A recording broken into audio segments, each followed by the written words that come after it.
Hello, good evening. मैं नौशाद अब्बास। तो differentiation और इंटीग्रेशन हमने पढ़ा दिया है। तो अब स्टार्ट करेंगे काइनेमेटिक्स, क्योंकि काइनेमेटिक्स को पढ़ने के लिए हमें बेसिक पार्ट पता होना था डिफरेंशिएशन का और इंटीग्रेशन का, इसलिए हमने उसको पढ़ा है। ठीक है। काइनेमेटिक्स पढ़ने के लिए सबसे पहले आपको डिफरेंशिएशन और इंटीग्रेशन का हमने जो बेसिक पार्ट पढ़ा है वो आपको ज़रूरी है, तभी आप काइनेमेटिक्स पढ़ेंगे। ठीक है, नहीं तो आपको काइनेमेटिक्स में प्रॉब्लम आएगी। इसलिए हमने आपको डिफरेंशिएशन और इंटीग्रेशन पढ़ा दिया है। अब स्टार्ट करते हैं काइनेमेटिक्स। काइनेमेटिक्स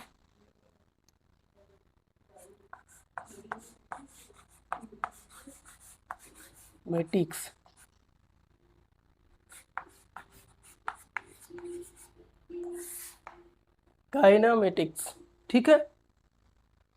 काइनेमेटिक में जो सबसे पहला पार्ट आता है वो आता है रेस्ट एंड मोशन क्या होता है। ठीक है, हम रेस्ट और मोशन क्या होता है उसको जो हम पहले बताएंगे क्या होता है। ठीक है, जो पहला पार्ट आता है rest and motion.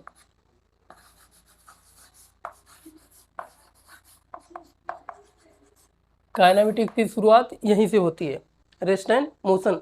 Rest and motion क्या होता है? ठीक है, अगर रेस्ट एंड मोशन को हम सिंपल भाषा में कहें तो रेस्ट और मोशन उसे कहते हैं, रेस्ट उसे कहते हैं कि अगर कोई बॉडी है या पार्टिकल है टाइम के साथ साथ अपने पोजीशन को चेंज नहीं करती है। ठीक है, टाइम के साथ अपनी पोजीशन को नहीं चेंज करती है। जैसे एग्जांपल, ये टेबल है। ठीक है, ठीक, ये टेबल है। ठीक, क्या है? टेबल है।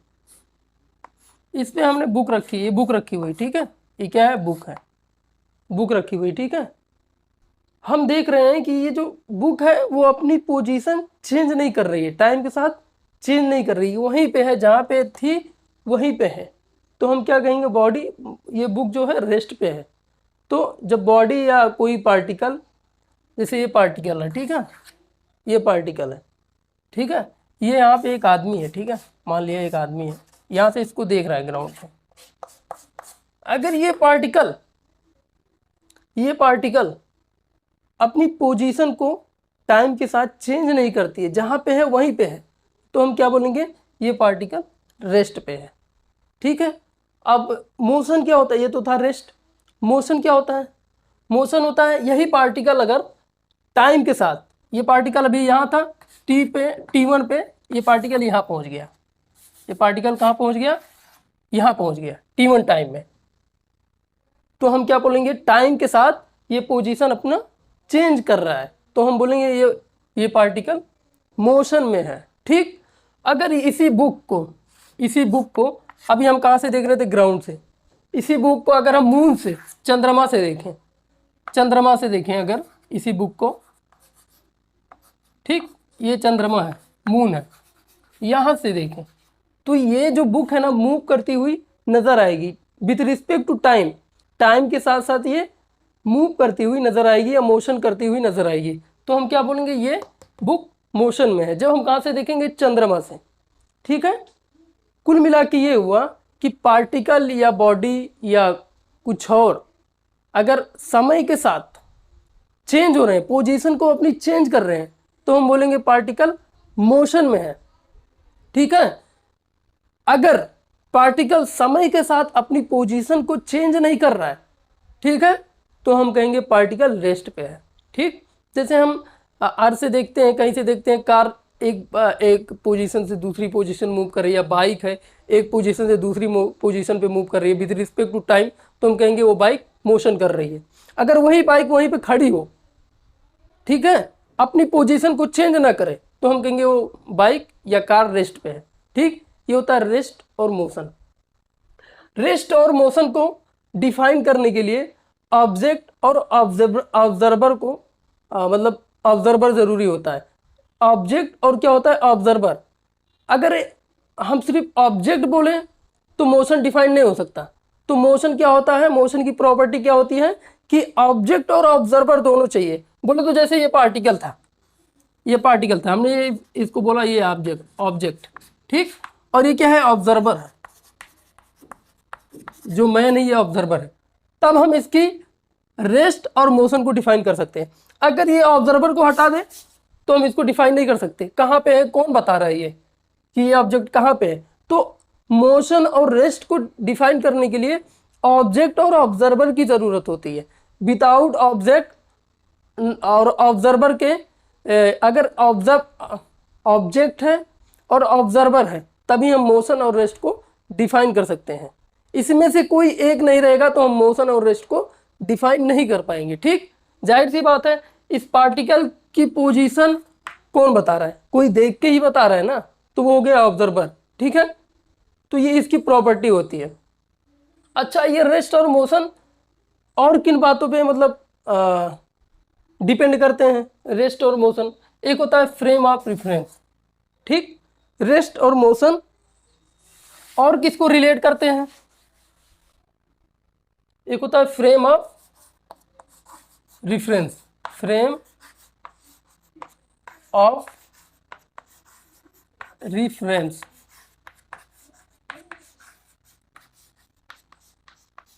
इसका मतलब ये हुआ कि रेस्ट और मोशन बताने के लिए हमें फ्रेम ऑफ रेफरेंस की भी आवश्यकता होती है। तभी हम कोई बॉडी को बता सकते हैं कि वो रेस्ट पे है, या कोई बॉडी को बता सकते हैं मोशन पे है। ठीक है, अब ये फ्रेम ऑफ रेफरेंस क्या होता है? फ्रेम ऑफ रेफरेंस क्या होता है? ये क्या करता है? किसी बॉडी की या किसी ऑब्जेक्ट की या किसी पार्टिकल की, ठीक है, किसी पॉइंट पे उसकी पोजीशन बताता है, उसका एड्रेस बताता है। ठीक है, फ्रेम ऑफ रेफरेंस का काम क्या होता है? फ्रेम ऑफ रेफरेंस का काम ये होता है, जैसे ये यहाँ पे एक मैन है। ठीक है, यहाँ पे एक मैन है, ठीक, ग्राउंड पे है। ठीक है, अब इस मैन को हमें बताना है कि रेस्ट पे है या मोशन पे है, तो हमें एक फ्रेम ऑफ रेफरेंस लेना पड़ेगा। हमने ग्राउंड से देखा, एक मैं था यहाँ पे, ठीक,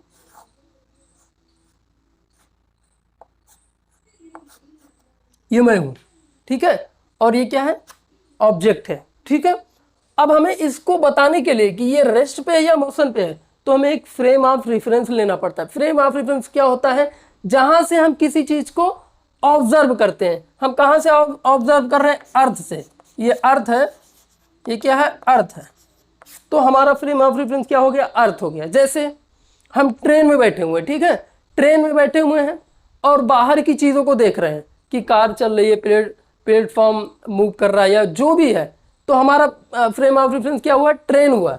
ठीक है, जो भी चीज़ें हम ट्रेन से बाहर की तरफ या ट्रेन के अंदर जो भी चीज़ें देख रहे हैं वो हमारा फ्रेम ऑफ रेफरेंस हो जाता है। क्या है? ट्रेन हमारा फ्रेम ऑफ रेफरेंस हो जाता है। ठीक है, जैसे हम अर्थ से देख रहे हैं, ठीक है, अर्थ से देख रहे हैं कि एक कार मूव कर रही है, तो हमारा फ्रेम ऑफ रेफरेंस क्या हुआ? अर्थ हुआ। हमने बताया कि वो कार मूव कर रही है। ठीक है, कहाँ से बताया? अर्थ से बताया, तो हमारा फ्रेम ऑफ रेफरेंस क्या हो गया? अर्थ से। जैसे यही बुक है, यही बुक वाला, ये बुक टेबल पे रखी थी, हमने इसको मून से देखा, ये इसको मून से देखा, ठीक है, ये इसको हमने मून से जब देखा तो हमारा फ्रेम ऑफ रेफरेंस क्या हुआ? मून हो गया। ये क्या हो गया? मून। हमने जब इसको देखा बुक को, तो ये मूव कर रहा था, ठीक, तो हमारा फ्रेम ऑफ रेफरेंस क्या हुआ? मून हुआ। जैसे ये पार्टिकल है, ठीक, ये पार्टिकल इधर की तरफ मूव कर रहा है, ठीक, हम कहाँ से देख रहे हैं? ग्राउंड से या अर्थ से, यहाँ से देख रहे हैं, ठीक, तो हमारा फ्रेम ऑफ रेफरेंस क्या हो गया? अर्थ हो गया। जहाँ से हम किसी चीज को ऑब्जर्व करते हैं, देखते हैं, उसकी पोजीशन बताते हैं विथ रिस्पेक्ट टू टाइम, ठीक है, ऑब्जेक्ट की पोजीशन में क्या चेंज हो रहा है, क्या हो रहा है उसके साथ, जहां से हम देख रहे हैं वो हमारा फ्रेम ऑफ रेफरेंस हो जाता है। जैसे और समझो फ्रेम ऑफ रेफरेंस क्या होता है? जैसे एक पार्टिकल है, हम कार्टेशियन प्लेन ले लिए, ये वाई एक्सिस, ये जेड एक्सिस, ये पॉइंट पे एक पार्टिकल यहाँ पे है, पी पे, हम ओरिजिन से देख रहे हैं, ये ओरिजिन है, तो हमारा फ्रेम ऑफ रेफरेंस क्या हो गया? ये ओरिजिन हो गया।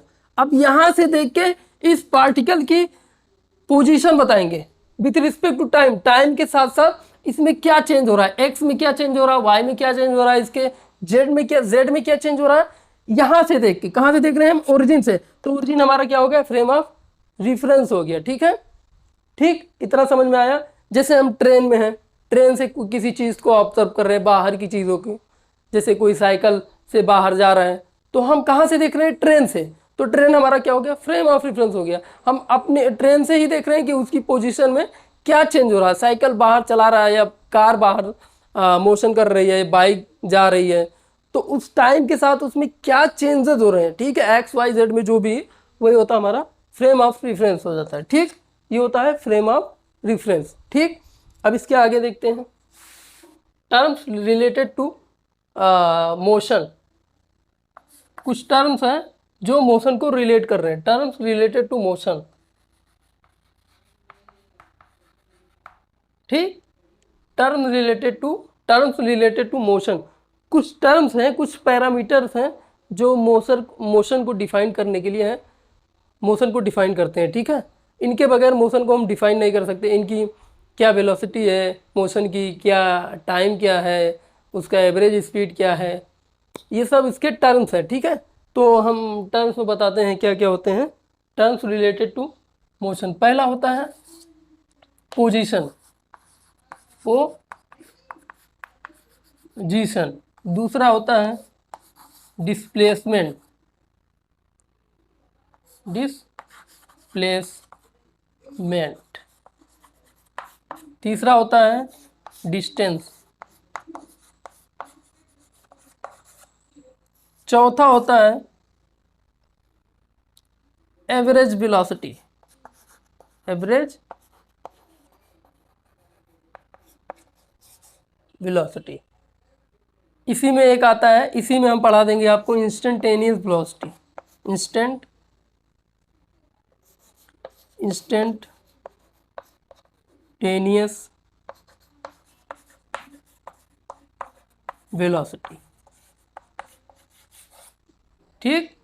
पांचवा इसी है average speed, average speed.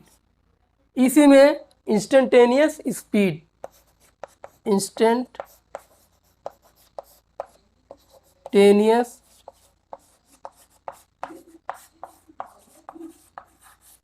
Instantaneous speed. छठा क्या है?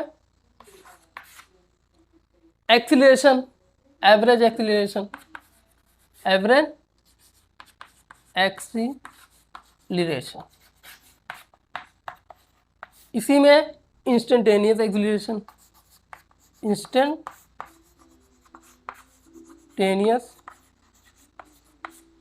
एक्सीलरेशन,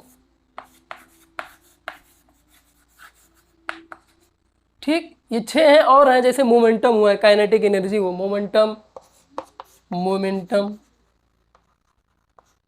ठीक। काइनेटिक एनर्जी, मोमेंटम की पी बराबर क्या होता है? एम बी होता है, ठीक। काइनेटिक क्या? हाफ एम बी स्क्वायर होता है। इसमें बहुत सारे ऐसे पैरामीटर हैं जो हम पढ़ेंगे, ठीक है। मेनली जो आता, जो इसके लिए है, काइनेमेटिक्स के लिए है, जो मेन जो इम्पोर्टेंट होता है वो होते हैं ये 6, ठीक है। ऐसे तो बहुत सारे हैं जो मोशन पे डिपेंड करते हैं, मोशन को रिलेट करते हैं, बहुत सारे। मोमेंटम है, काइनेटिक एनर्जी है, पोटेंशियल एनर्जी है, ठीक है, बहुत सारी चीज़ें हैं, ठीक है। मोमेंट ऑफ इनर्शिया है, ठीक, बहुत सारी चीज़ें हैं। लेकिन अभी हम जो पढ़ेंगे वो ये 6 चीज़ें पढ़ेंगे, उसके आगे जब पढ़ेंगे तो बताएंगे, ठीक। ये है क्या है? पैरामीटर है, या रिलेट करते हैं मोशन को, ये मोशन को क्या करते हैं? रिलेट करते हैं, ठीक है।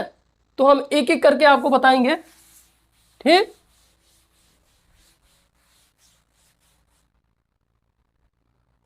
पहला क्या है? पोजीशन।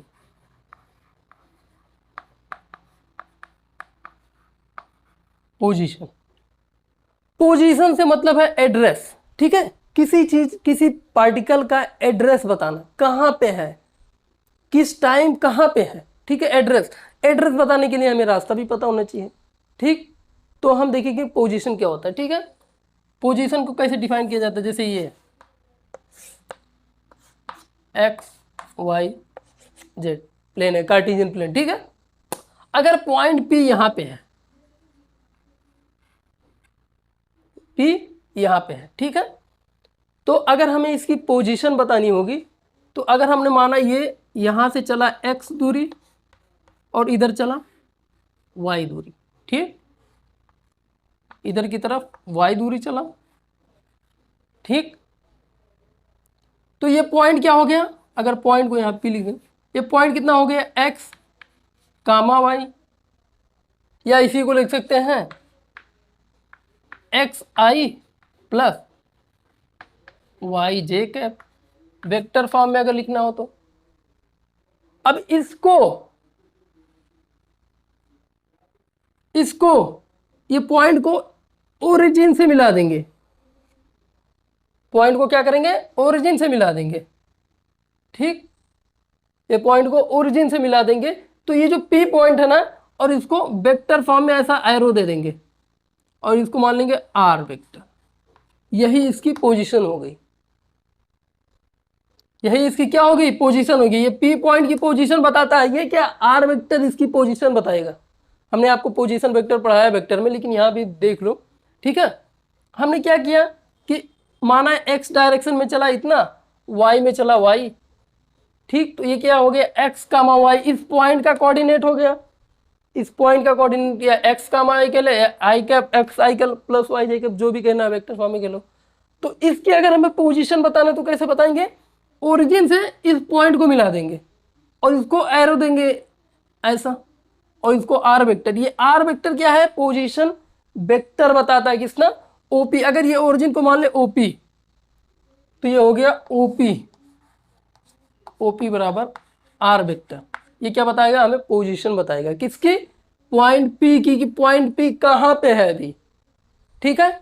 ऐसे हम पोजीशन वेक्टर बताते हैं, ठीक। इसमें और देखो, पोजीशन वेक्टर में थोड़ा और देखो, अगर हमने माना ये कोऑर्डिनेट है कि, ठीक, हमने माना कोई कण है या कोई पार्टिकल है, ठीक है। t1 समय में, t1 समय में, t1 समय में यहां पे है कहीं, ठीक, यहां पे कहीं है, ये ओरिजिन है इसका, इसको हमने मान लिया a पॉइंट है इसका, यहां पे है। तो इसका पोजीशन वेक्टर अगर लिखेंगे तो क्या होगा, अगर r1 मान ले इसको, t1 टाइम में ये पार्टिकल यहां पे पहुंच गया, ठीक है, पॉइंट ए पे, ठीक है। तो इसका हम पोजीशन वेक्टर क्या हो गया, OA, ऐसा एरो खींच देंगे ओरिजिन से इस पॉइंट को और मिला देंगे, वही उसका पोजीशन वेक्टर हो जाएगा, ठीक। यही पार्टिकल t2 टाइम में यहां कहीं पहुंच गया, t2 टाइम में कहां पहुंचा, यहां पहुंच गया t2 टाइम में, तो इसका पोजीशन वेक्टर क्या हो जाएगा, r2 मान लिया हमने, और ये मान लिया b है, ठीक। तो इसका पोजीशन वेक्टर क्या हो गया, OB।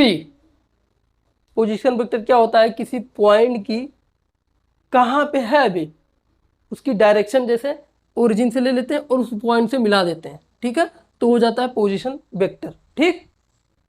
अच्छा, इतना तो समझ में आया। ये क्या होता है, y होता है, ये क्या होता है, x होता है, ठीक। इनिशियल पॉइंट से फाइनल पॉइंट को अगर हम मिला दें, इनिशियल पॉइंट से फाइनल पॉइंट को मिला दें, तो क्या हो, ये क्या हो गया, डिस्प्लेसमेंट हो गया। डिस्प्लेसमेंट क्या होता है, final point minus initial point, ठीक। ये इसका क्या हो गया, डिस्प्लेसमेंट, डिस्प्लेसमेंट।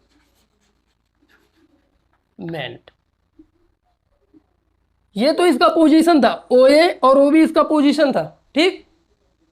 और इसको जब इनिशियल से फाइनल पॉइंट हमने मिला दिया, ये इनिशियल है, ये फाइनल, वेक्टर फॉर्म में, वेक्टर फॉर्म में इनिशियल से फाइनल को मिला दिया, तो ये क्या हो गया, डिस्प्लेसमेंट मिल गया। डिस्प्लेसमेंट क्या होता है, उसी में बता रहे हैं अभी आप, ठीक। पोजीशन, आप डिस्प्लेसमेंट देखो, डिस्प्लेसमेंट क्या होता है, displacement change in position, change in position, इसको हम डिनोट करते हैं डेल से, डेल्टा से। चेंज इन पोजीशन, अपनी पोजीशन में कितना चेंज किया, बोले तो ये इसके बराबर होता है final point, final point point minus का initial point, initial point, P का मतलब पॉइंट, फाइनल पॉइंट माइनस का इनिशियल पॉइंट। फाइनल पॉइंट बोले तो ओ बी और इनिशियल कौन सा ओ ए, तो डेल बराबर क्या हो जाएगा ओ बी। वेक्टर फॉर्म में होता है, डिस्प्लेसमेंट क्या होता है वेक्टर होता है, मैग्नीट्यूड और डायरेक्शन दोनों देता है। ओ बी माइनस ओ ए। ओ बी कितना है R2 है, तो इसको हम ऐसे भी लिख सकते हैं R2 minus R1, position vector ये है डेल बराबर। ठीक, ये होता है डिस्प्लेसमेंट। डिस्प्लेसमेंट क्या है, कैसे अगर वेक्टर फॉर्म में लिखते हैं तो इनिशियल से फाइनल को मिला देते हैं, वही उसका डिस्प्लेसमेंट हो जाता है। डिस्प्लेसमेंट क्या होता है फाइनल पॉइंट माइनस का इनिशियल पॉइंट। ठीक है, ओ बी फाइनल था, पहले T1 पे यहाँ पर था, T2 पे यहाँ पर, तो ओ बी माइनस ओ ए R2 माइनस R1, ये हो गया डिस्प्लेसमेंट। और समझो डिस्प्लेसमेंट में क्या होता है, डिस्प्लेसमेंट के साथ साथ हम डिस्टेंस भी आपको बताते हैं। ये है डिस्प्लेसमेंट, पोजीशन समझ में आया, डिस्प्लेसमेंट भी थोड़ा सा और आपको बताते हैं, थोड़ा सा और आपको फील कराते हैं डिस्प्लेसमेंट का। ठीक, इनिशियल माइनस इनिशियल और फाइनल याद रखना, इनिशियल से फाइनल पॉइंट को मिला दो, वही उसका डिस्प्लेसमेंट हो जाता है वेक्टर फॉर्म में। ठीक, अच्छा जैसे हमने कहा ये कोई पार्टिकल है ऐसा मूव कर रहा है, ठीक, कोई पार्टिकल है ऐसे मूव कर रहा है, हमने कहा ऐसे ऐसे मूव कर रहा है, ये पॉइंट ए से मूव करना चालू किया, यहां पे खत्म हो गया, पॉइंट बी पे आके रुक गया, तो इसका डिस्प्लेसमेंट क्या होगा, तो इनिशियल पॉइंट से फाइनल पॉइंट को मिला दो वेक्टर फॉर्म में, ये इसका डिस्प्लेसमेंट हो गया, या क्या हो गया डिस्प्लेसमेंट। सोचना ही नहीं है, इनिशियल से फाइनल पॉइंट को मिला दो, वही उसका डिस्प्लेसमेंट। और ये जो पाथ ट्रेवल किया ना इसने ऐसे ऐसे ऐसे ऐसे, ये इसका होता है डिस्टेंस। डिस्टेंस क्या होता है, डिपेंड ऑन पाथ, पाथ पे डिपेंड करता है, डिपेंड ऑन पाथ। ठीक, डिस्प्लेसमेंट में और देखो, डिस्प्लेसमेंट में अगर हम बोले, डिस्प्लेसमेंट में बोले ये होता है वेक्टर फॉर्म। ठीक, ये वेक्टर होता है, वेक्टर होगा तो मैग्नीट्यूड डायरेक्शन और मैग्नीट्यूड डायरेक्शन प्लस मैग्नीट्यूड दोनों बताएगा। ठीक, ये डिस्प्लेसमेंट होता है। हम डिस्टेंस की बात करें, डिस्टेंस क्या होता है, डिस्टेंस, डिस्टेंस, ठीक, डिस्टेंस, डिस्टेंस क्या होता है, ये होता है स्केलर। स्केलर ये सिर्फ क्या बताता है, मैग्नीट्यूड, मैग्नीट्यूड, इसको डायरेक्शन से कोई लेना देना नहीं है, ये मैग्नीट्यूड बताता है, मैग्नीट्यूड बताएगा तो ये कभी निगेटिव हो ही नहीं सकता डिस्टेंस। जैसे ये हो गया इसका डिस्टेंस, ये डिस्टेंस है इसका, ठीक है, मैग्नीट्यूड बताता है, ये कभी निगेटिव नहीं हो सकता। ठीक, इसकी बीमा क्या होती है डिस्टेंस की, डिस्टेंस की बीमा क्या होती है, यू बीमा हम बताते चल रहे हैं m0L/t⁻0। डिस्प्लेसमेंट की भी यही होगी, डिस्प्लेसमेंट की भी यही होगी m0L/t⁻0। इसका यूनिट मीटर, सेंटीमीटर, किलोमीटर दोनों का। ठीक, ये समझ में आया। और देखो, और थोड़ा देखो, डिस्टेंस और डिस्प्लेसमेंट। अगर हमने बोला कि एक आदमी है, ठीक है, एक आदमी है, ये उसकी शॉप है, उसकी क्या है शॉप है, और उसका ये घर है, ये उसका हाउस है, ये उसकी क्या है शॉप है। ठीक, यहां से लेके यहां तक की दूरी हमने माना 1 किलोमीटर है। ठीक, ये आदमी शॉप से दौड़ता हुआ गया, घर पे गया, घर पे गया, फिर घर से वापस रिटर्न आ गया। ये आदमी जो शॉप में था अपने घर पे गया, खाना पीना खाया, फिर वापस शॉप पे आ गया। तो अगर हम आपसे पूछे डिस्प्लेसमेंट कितना हो गया, डिस्प्लेसमेंट क्या होता है, initial point minus initial point final point, initial point को फाइनल पॉइंट से मिला तो वही डिस्प्लेसमेंट होता है। तो इसका इनिशियल पॉइंट क्या था, यही था शॉप, और फाइनल पॉइंट क्या हुआ, घर से गया और वापस आया तब भी यहीं पे आया, तो इनिशियल फाइनल पॉइंट एक ही जगह है, तो डिस्प्लेसमेंट कितना हो जाएगा, डिस्प्लेसमेंट हो जाएगा 0। इनिशियल पॉइंट इसका यही है, फाइनल पॉइंट भी यही है, तो डिस्प्लेसमेंट कितना हुआ, 0 हुआ। और डिस्टेंस कितना बोलेंगे, अगर डिस्टेंस की बात करें, डिस्टेंस की बात करें तो 1 किलोमीटर गया घर पे, फिर 1 किलोमीटर वापस आया, तो टोटल कितना हो गया, 2 किलोमीटर, ये इसका डिस्टेंस हो गया। ठीक, और समझो इसी में, और समझो, अगर हमने बोला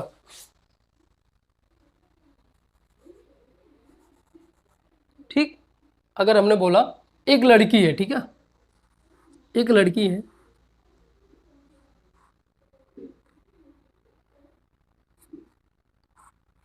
इधर की तरफ दौड़ रही है, ठीक है, एक आदमी यहाँ पे, एक बॉय है, क्या है, बॉय, इसको देख, इसने इसको बुलाया लड़की को, ठीक है, लड़की को इसने बुलाया, इनके दोनों का घर का जो, ये इसका घर है, लड़की का घर है, ये लड़के का घर है। लड़के ने देखा, लड़की को बुलाया, लड़की दौड़ी इसके तरफ, ठीक है, दौड़ी, इन दोनों के बीच का जो घर का डिस्टेंस है 1 किलोमीटर है, ठीक है, 1 किलोमीटर लड़की दौड़ी, लेकिन लड़की इसके घर पे ना रुक के थोड़ा यहाँ कहीं जाके इस पॉइंट पे, पॉइंट बी पे जाके रुकी, यहाँ नहीं रुकी लड़की, यहाँ पे रुकी, इसने बोले तो 1 किलोमीटर और चला इसके घर से, फिर रिटर्न आई यहाँ से, फिर क्या हुई, रिटर्न आई, फिर इसके घर पे आके रुकी, बोले तो 1 किलोमीटर, फिर रिटर्न आई, ठीक, 1 किलोमीटर रिटर्न आई, ठीक। कुल मिला के क्या है, क्वेश्चन समझो क्या है, कि एक लड़की थी और एक लड़का था, ये बॉय है, ये लड़की है, ठीक है, ये बॉय ने लड़की को बुलाया, ठीक है, तो लड़की दौड़ी इसके पास, इसके साइड, लेकिन इसके घर पे ना रुक के जाके 1 किलोमीटर कहीं यहाँ बी पॉइंट पे रुकी, ठीक, फिर वहाँ से रिटर्न हुई, फिर 1 किलोमीटर चल के इसके घर पे आई, रिटर्न होके आई। तो अगर हम आपसे पूछे डिस्प्लेसमेंट कितना हुआ, डिस्प्लेसमेंट कितना हुआ, तो आप बोलोगे इनिशियल से फाइनल को मिला तो वही उसका डिस्प्लेसमेंट। इनिशियल पॉइंट क्या था लड़की का, ये था इसका घर, फाइनल पॉइंट क्या है, यहाँ पे आके रुकी, यहाँ पे आके रुकी, अगर यहाँ पे हम बोले तो यहाँ पे आके रुकी, तो डिस्प्लेसमेंट कितना हुआ, 1 किलोमीटर, ठीक, 1 किलोमीटर हुआ। और डिस्टेंस पूछे आपसे, डिस्टेंस कितना दौड़े, 1 किलोमीटर इधर, 1 किलोमीटर इधर, फिर रिटर्न आई, तो टोटल कितना हुआ, 3 किलोमीटर इसकी डिस्टेंस हो गई। ये डिस्टेंस और डिस्प्लेसमेंट था। एक क्वेश्चन इसमें और देखो, एक लड़की थी यहां से दौड़ती हुई, ऐसे ऐसे दौड़ना चालू किया, ऐसे ऐसे ऐसे, हाफ सर्कल इसने पूरा कर लिया, ठीक, यहां से दौड़ना चालू की, ए पॉइंट से जाके कहां पे रुकी, बी पॉइंट पे। अगर इस सर्कल की हमने रेडियस मान ली, कुछ दी है 2 मीटर, सर्कल की रेडियस, एक लड़की थी यहां से दौड़ना चालू हुई, बोले तो ऐसा ऐसा ऐसा दौड़ना, ऐसे सर्कल पे ऐसा ऐसा हाफ सर्कल इसने पूरा किया पॉइंट बी पे। अब इससे हमसे आपसे पूछे कि डिस्प्लेसमेंट क्या होगा, डिस्प्लेसमेंट क्या होगा, तो आप बोलोगे इनिशियल को फाइनल से, इनिशियल पॉइंट को फाइनल से मिला दो, तो ये इसका इनिशियल था, फाइनल कहाँ पे हुआ, यहाँ पे खत्म हुआ, तो इसका इनिशियल से फाइनल को मिला दो, ये इसका डिस्प्लेसमेंट हो गया। यहाँ से यहाँ तक कितना था, 2 था, तो ये भी 2 है, तो डिस्प्लेसमेंट कितना हो जाएगा, 4 मीटर। और डिस्टेंस पूछे, distance travel by the girl, कितना दौड़ी, कितना चली, ये पाथ इतने, ये वाला पाथ जो होगा ये इसका डिस्टेंस हो जाएगा, ये क्या हो जाएगा, डिस्टेंस हो जाएगा, ये डिस्प्लेसमेंट हो जाएगा।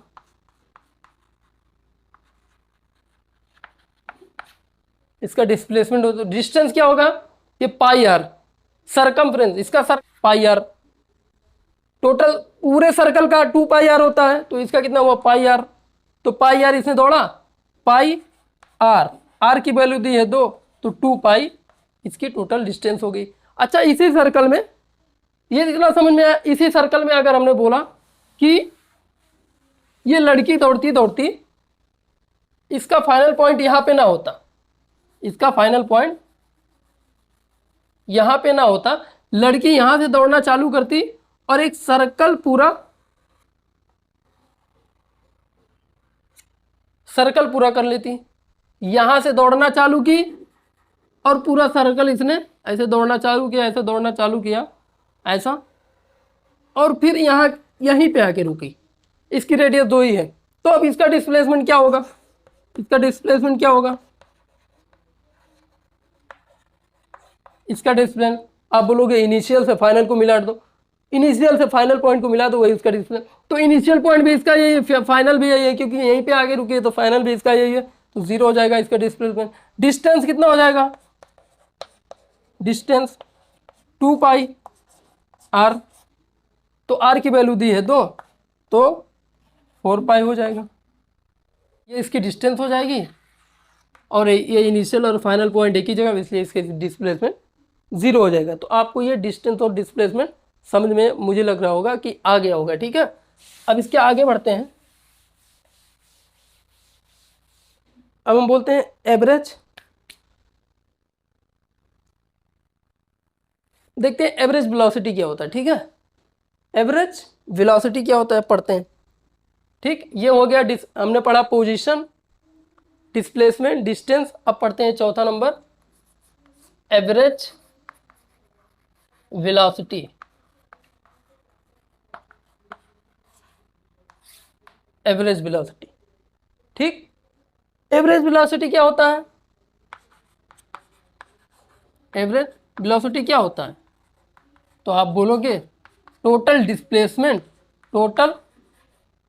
Total displacement upon total time, total time.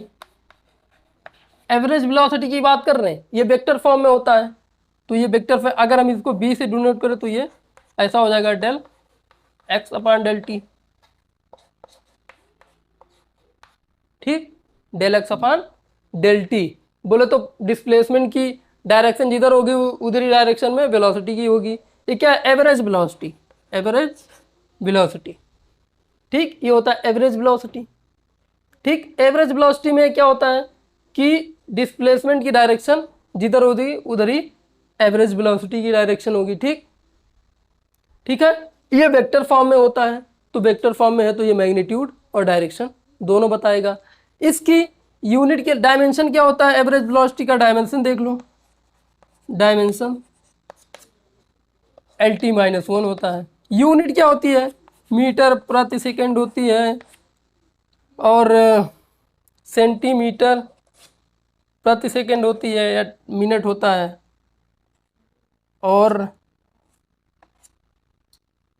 Centimetre प्रति मिनट होता है, और किलोमीटर प्रति हावर होता है। ये सब इसकी यूनिट होती है, ठीक, ठीक है। डायरेक्शन बताता है, मैग्नीट्यूड दोनों बताएगा एवरेज वेलोसिटी, ठीक है। अब इसमें आगे देखते हैं, और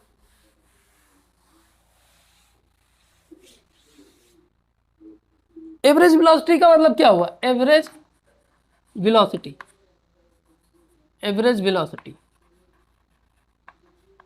बोले तो v वेक्टर फॉर्म में del x upon del t vector form में। इसको हम ऐसे भी लिख सकते हैं x2 minus x1 upon del t। क्यों, डिस्प्लेसमेंट क्या होता है, फाइनल पॉइंट माइनस का इनिशियल पॉइंट, तो x2 माइनस x1। इसका मतलब ये हुआ कि अगर हमें वेलोसिटी को डिफाइन करना है तो हमें 2 पॉइंट पते होने चाहिए, 2 पॉइंट, एक फाइनल पॉइंट एक इनिशियल पॉइंट, तभी हम वेलोसिटी को डिफाइन कर सकते हैं। अच्छा, हमने एक एग्जांपल लिया कि एक आदमी है, वो बाइक से या कार से, ठीक है, एक आदमी है ये, ठीक, ठीक, एक आदमी है, ठीक है,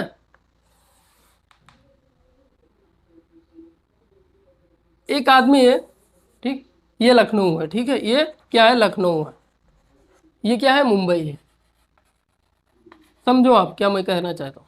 ये मुंबई, लखनऊ से मुंबई की हमने डिस्टेंस मान ली 1600 किलोमीटर है, 1600 किलोमीटर है। और इस आदमी ने इस डिस्टेंस को 16 घंटे में कवर कर लिया, 16 आवर्स में कवर कर लिया। तो अगर हम आपसे पूछे एवरेज वेलोसिटी क्या होगी, एवरेज वेलोसिटी क्या होगी, अगर हमने ये पॉइंट बी मान लिया, ये ए मान लिया, हम आपसे पूछे एवरेज वेलोसिटी क्या होगी, एवरेज वेलोसिटी तो बी वेक्टर क्या होगा, एवरेज वेलोसिटी। ठीक, एवरेज वेलोसिटी क्या होगी, तो आप बोलोगे total displacement upon total time. तो टोटल डिस्प्लेसमेंट ए से बी को मिला दो, फाइनल इनिशियल पॉइंट से फाइनल पॉइंट को मिला दो, तो इनिशियल से फाइनल कितना है 1600 किलोमीटर, 1600 अपॉन टोटल का टाइम कितना लगा 16 घंटा, तो 16 से डिवाइड कर दो, ये कितना आ जाएगा 100 किलोमीटर प्रति आवर। तो यह क्या आया, वी एवरेज आया 100 किलोमीटर प्रति आवर। इसका मतलब क्या हुआ कि ये जो आदमी है अपनी कार को 1 घंटे में 100 किलोमीटर चलाया होगा, तभी 1600 किलोमीटर उसने डिस्टेंस कवर होगी। क्या ऐसा होता है, अगर आप प्रैक्टिकली सोचो तो क्या ऐसा होता है कि एक आदमी लखनऊ से चला 1600 किलोमीटर मुंबई पहुंचा, तो वो क्या 1600 किलोमीटर 1 घंटे में हमेशा 100 ही किलोमीटर चलाया होगा? हो सकता है वो 100 से ज़्यादा चलाया हो सकता है 100 से कम चलाया हो। क्यों? कभी रुका होगा, कभी खाना भी ना खाया होगा, जो भी किया होगा। तो ये क्या ये जरूरी है कि वी एवरेज जो है 100 किलोमीटर प्रति आवर हमेशा के लिए हो? नहीं, ये रियल वैल्यू नहीं होती है। अब समझो इस बात को कि एक आदमी अपनी कार को 100 किलोमीटर प्रति आवर से हमेशा नहीं चलाया होगा, कभी कम किया होगा, कभी इसे 100 से 150 चलाया हो, 1 घंटे में 150 भी चलाया हो, कभी हो सकता है 1 घंटे में 50 चलाया हो, कभी स्पीड को स्लो किया हो, कभी ज़्यादा किया हो। तो एवरेज वेलोसिटी ना हम मोल लेते हैं कि पास में वास्तविक वैल्यू नहीं होती है, लेकिन उसी के आसपास होती है। ठीक है, एवरेज वेलोसिटी करेक्ट नहीं होती टोटली, लेकिन उसी के आसपास होती है। अब देखो यहाँ पे देखो, अब ध्यान से देखो, हमने इसको मिटा दिया, 1600 किलोमीटर है ये डिस्टेंस, आप जानते हैं 16 घंटे में। हमने बोला कि इस आदमी की वेलोसिटी इस पॉइंट पे क्या होगी। बोले तो मैं ऐसा खड़ा था, ठीक है, ये आदमी कार लेके लखनऊ से की तरफ मुंबई की तरफ जा रहा था, मैं ऐसे बीच में खड़ा था, ठीक है, ये आदमी मुझसे क्रॉस किया, हमें क्रॉस किया। तो जहां पे हमें क्रॉस किया ना, हम पूछे कि वहां की वेलोसिटी क्या होगी। यहाँ पे हमें उसने क्रॉस किया, यहाँ पे, ठीक है, यहाँ पे क्रॉस किया, तो हम पूछ रहे हैं यहाँ पे इसकी वेलोसिटी क्या होगी। तो यहाँ पे वेलोसिटी हम एक पॉइंट पे डिफाइन नहीं कर सकते, क्योंकि वेलोसिटी को डिफाइन करने के लिए हमें 2 पॉइंट होना जरूरी है। तो इस पॉइंट पे अगर वेलोसिटी निकालनी है ना, तो हम क्या करते हैं, कैसे निकालते हैं, ठीक है, क्या करते हैं, एक छोटा सा टाइम इंटरवल ले लेते हैं, छोटा सा, बोले तो यहां से इसके आगे, इस पॉइंट के आगे और इस पॉइंट के पीछे हमने माना यहाँ पे इसकी जो वेलोसिटी t1 थी, टाइम यहाँ पे t1 था, यहाँ पे इसका टाइम t2 था, और यहाँ पे इसकी पोजीशन x2 थी, यहाँ पे x1 थी। तो ये जो छोटी सी, बोले तो बहुत जीरो के करीब, इसको हम dx मान लेते हैं और इसको हम dt मान लेते हैं। क्यों dt बोले तो t2 minus t2 minus t1 x2 minus 1। ये जो वैल्यू लेते हैं ना बहुत छोटी लेते हैं, बोले तो जीरो के बहुत करीब होती है ये वैल्यू। जो अब हम किसी पॉइंट पे इसी आदमी की निकाल रहे हैं, इसी आदमी की निकाल रहे हैं, क्यों, हमें एग्जैक्ट वैल्यू चाहिए। एवरेज वेलोसिटी एग्जैक्ट वैल्यू नहीं होती, आसपास होती है। लेकिन ये जरूरी नहीं कि ये आदमी हमेशा 100 किलोमीटर प्रति घंटा ही चलाया हो, कभी कम चलाया हो, कभी ज़्यादा चलाया हो। तो कभी कम चलाया रहेगा, कभी ज़्यादा चला रहेगा, तो ये 100 किलोमीटर प्रति घंटा नहीं आया रहेगा। ठीक है, आप समझ रहे हैं ना। तो ये कब लेते हैं एवरेज वेलोसिटी, जब टाइम इंटरवल बहुत ज़्यादा होता है। ये डेल एक्स अपान, ये डेल जो डिफाइन करता है del x upon del t, ये जब टाइम इंटरवल बहुत ज़्यादा हो तब हम एवरेज वेलोसिटी निकालते हैं। ठीक, तो आप समझो इस पॉइंट पे अगर हमें निकालनी है तो इसके आगे और इसके पीछे एक पॉइंट ले लेते हैं। हमने माना t1 पे यहाँ पे होगा, t2 पे यहाँ पे होगा, और इसकी पोजीशन t1 पे x2 होगी और t2 पे ये x1 होगी, ये x2 होगी, t2 पे x2 होगी। तो हमने इसको नाम दे दिया dx, इसको नाम दे दिया dt। ठीक, तो एवरेज वेलोसिटी क्या होती है, अब ध्यान से सुनो, ठीक है, अब ध्यान से सुनो। हमने आपको बताया average velocity average velocity del x upon del t, यही बताया। ये डेल एक्स, ये जो डेल होता है ना, ये बड़े टाइम इंटरवल के लिए होता है। बोले तो यहाँ से लेके यहाँ तक कि अगर हमें कोई वेलोसिटी फाइंड करनी है तो यहाँ पे कोई t1 हो गया, यहाँ पे t2, तो ये बड़े टाइम इंटरवल के लिए होता है और इसकी डिस्टेंस भी बहुत ज़्यादा होती है, तब एवरेज वेलोसिटी निकालते हैं। लेकिन अगर छोटे से टाइम इंटरवल, बोले तो जीरो के बहुत करीब हो, जब ये डेल एक्स, बोले तो ये डेल एक्स जीरो के बहुत करीब हो और डेल टी भी जीरो के बहुत करीब हो, तो इसको किस फॉर्म में लिख देते हैं फिर? अब देखो ध्यान से, इसको लिखते हैं limit t tend to zero. इसका मतलब हुआ कि डेल टी जो है वो जीरो के बहुत करीब है। Del x upon del t बराबर इसी को लिखते हैं d x upon D t. ये d x upon D t का भी यूज करते हैं जब टाइम इंटरवल बहुत छोटा हो, और del x upon del t का यूज करते हैं जब टाइम इंटरवल बड़ा हो। ठीक, तो ये d x upon D T, तो वी एवरेज क्या आ गया? वी एवरेज आ गया d x upon D t. कब? जब टाइम इंटरवल छोटा हो। ये del x upon del t का भी यूज करते हैं जब टाइम इंटरवल बड़ा हो। ठीक है, ये होता है वी एवरेज वेलोसिटी, और यही इंस्टेंटेनियस वेलोसिटी बन जाता है। इंस्टेंटेनियस वेलोसिटी क्या होता है? उसी इंस्टेंट पे यहाँ पे इस आदमी को देखना था, तो इस आदमी ने किया कि एक पॉइंट यहाँ पे ले लिया, एक पॉइंट यहाँ ले लिया। That is the instantaneous speed, instantaneous velocity. ठीक है, ये जो पॉइंट पे, जब किसी हम पॉइंट पे वेलोसिटी निकालते हैं, that is the instantaneous velocity. ठीक, यही होता है इंस्टेंटेनियस वेलोसिटी, इसी को बोलते हैं इंस्टेंटेनियस वेलोसिटी, जब टाइम इंटरवल बहुत छोटा हो। हम साफ साफ में लिख दे रहे हैं आपको, अब साफ साफ में लिख दे रहे हैं। वी एवरेज क्या होता है? वी एवरेज क्या होता है? Del x upon del t. कब? जब टाइम इंटरवल बहुत बड़ा हो, तब ये वाला यूज करेंगे। ठीक, तो ये हो जाएगा वी एवरेज। अब वी एवरेज से जब यही डेल एक्स और डेल टी जीरो के बहुत करीब हो जाए, तो यही चेंज हो जाता है किसमें? इंस्टेंटेनियस में। तो इसको हम कैसे लिखते हैं फिर?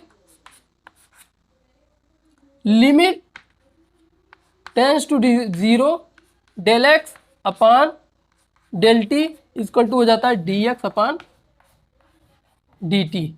तो वी एवरेज आ जाता है, वी एवरेज, वी इंस्टेंटेनियस इसको करते हैं d x upon D t. ये होता है वी इंस्टेंटेनियस, और ये होता है v average del x upon del t. और जब यही चीज़ डेल एक्स और डेल टी बहुत छोटा हो जाए, तो यही चीज़ D x by D T हो जाता है। जब डेल एक्स और डेल टी बहुत छोटा हो जाए तो D x by D T हो जाता है। वही होता है वी वेलोसिटी ऑफ इंस्टेंटेनियस। ठीक है, इंस्टेंटेनियस का मतलब उसी पॉइंट पे उसकी वेलोसिटी क्या होगी। ठीक, ऐसे होता है एवरेज स्पीड। ये था तो वेलोसिटी था, अब एवरेज स्पीड क्या होता है? एवरेज स्पीड और इंस्टेंटेनियस स्पीड, ये था वेलोसिटी। वेलोसिटी से हमें क्या समझ में आया? इसकी यूनिट हमने बताई, वेक्टर होता है। ठीक है, वेलोसिटी टोटल डिस्प्लेसमेंट होता है अपॉन टोटल टाइम। लेकिन अब देखो average speed, average speed, average speed क्या होता है? Total distance, total distance upon total time.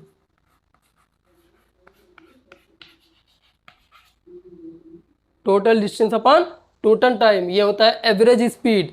और एवरेज वेलोसिटी होता है total displacement upon total time. अब यही चीज जब हम लिखते हैं वी एवरेज, ये वेक्टर फॉर्म है, ये मैग्नीट्यूड बताता है, अभी बता रहे हैं आपको, सब बताते हैं। ठीक है, ये देखो, अगर हम बोले average speed to del x upon del t, कब? जब टाइम इंटरवल बहुत ज़्यादा हो, और जब यही चीज़ छोटी हो जाती है, जब यही चीज़ हमने इसको लिख दिया limit del x tends to zero del x upon del t, तो ये हो जाता है d x by D t. ये हो जाता है इंस्टेंटेनियस स्पीड हो जाता है। ये क्या हो गया, v instantaneous speed d x upon D t. V average से वी इंस्टेंटेनियस स्पीड में हम बदल सकते हैं। कैसे, टाइम इंटरवल को छोटा कर देंगे, हो जाएगा। Del x upon del t का भी यूज़ करेंगे जब टाइम इंटरवल ज़्यादा होगा, d x upon D t का कब करेंगे जब टाइम इंटरवल छोटा होगा। इसको बोलते हैं इंस्टेंटेनियस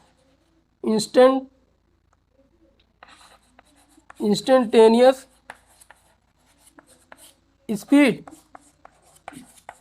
इसको बोलते हैं एवरेज स्पीड।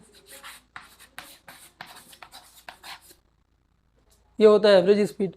अब ये देखो, ये था एवरेज स्पीड। एवरेज स्पीड में और क्या होता है, और देख लो क्या होता है। ये स्केलर क्वांटिटी एवरेज स्पीड क्या होता है, एवरेज स्पीड स्केलर क्वांटिटी होता है। स्केलर क्वांटिटी का मतलब,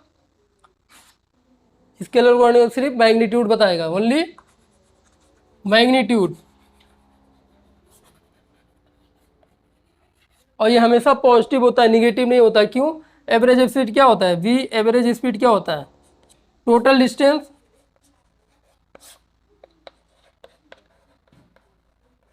अपॉन टोटल टाइम।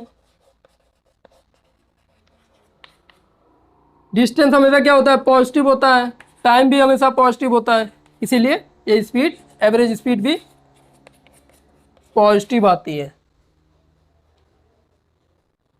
ठीक, एवरेज स्पीड भी पॉजिटिव आती है।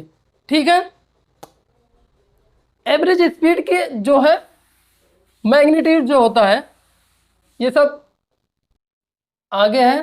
कौन सा था, एवरेज एक्सीलरेशन, एवरेज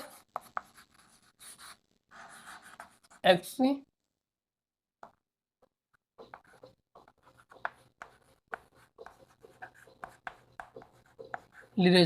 और इसी में हम आपको बताते चलेंगे। पहले एवरेज एक्सीलरेशन देख लो, इसको ए से डिनोट करते हैं। ये क्या होता है, del x del v upon del t.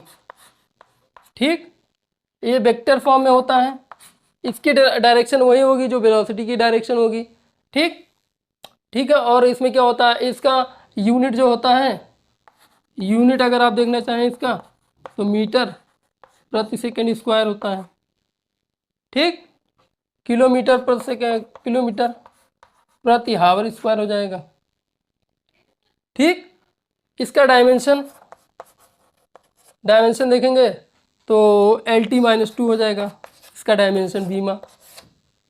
ठीक, ये वेक्टर फॉर्म में होता है, वेक्टर फॉर्म में होता है, तो ये मैग्नीट्यूड प्लस डायरेक्शन दोनों बताएगा। ठीक, ये है इसका खेल। अच्छा, ये तो इतना समझ में आया ना। अब देखो, अब यही एवरेज स्पीड जो है, जब डेल वी अपान डी, ये जब टाइम इंटरवल ज़्यादा हो तो एवरेज एक्सीलरेशन, ये एवरेज है, एवरेज एक्सीलरेशन होता है जब क्या हो, टाइम इंटरवल ज़्यादा हो। ठीक है, अब यही चीज़ अगर del v limit tends to 0 हो जाए तो del x upon del t change हो जाता है किसमें, ये वी है d we by D t में। तो ये एवरेज जो है, एवरेज एक्सीलरेशन जो है इंस्टेंटेनियस एक्सीलरेशन में, ये क्या है, चेंज हो जाएगा। Instantaneous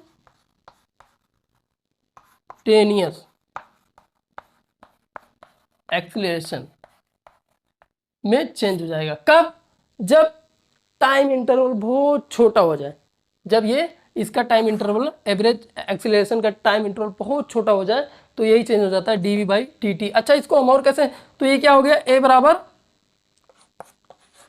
D we by D t. ये क्या है, इंस्टेंटेनियस एक्सीलरेशन है। ठीक है, इसको हम और क्या लिख सकते हैं, d by D T. B की जगह क्या होता है, बी की जगह d x by D t, अभी हमने पढ़ा है वेलोसिटी। ठीक, वेलोसिटी अभी हमने पढ़ा D x by D T होता है, तो हम बी की जगह d x by D T रख दिए। तो इसको डिफ्रेंशिएट करेंगे तो क्या आ जाएगा, d two x by D T to.